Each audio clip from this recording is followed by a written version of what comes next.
BBPJN Sumsel berencana akan menutup jembatan Ampera karena akan dilakukan pengujian Dynamic Loading Test atau uji beban dinamis. BBPJN Sumsel melalui Satker P2JM Provinsi Sumsel melakukan kajian struktur jembatan Ampera dikarenakan umur jembatan yang hampir 60 tahun.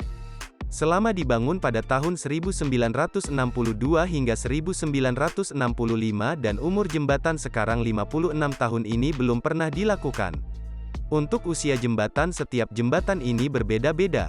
Ada yang usianya dibuat 50 tahun, 75 tahun dan ada 100 tahun. Untuk penutupan jembatan Ampera ini direncanakan pada Senin dini hari, 26 sampai 27 September tahun 2021, pukul 22.30 sampai pukul 3.30 waktu Indonesia Barat dan Selasa dini hari, 27 sampai 28 September tahun 2021, pukul 22.30 sampai pukul 3.30 WIB.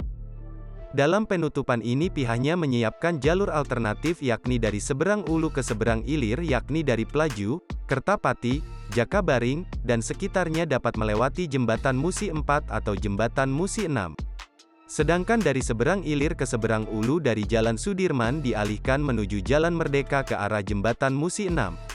Dan dari daerah Bom Baru dan sekitarnya dapat melewati Jembatan Musi 4.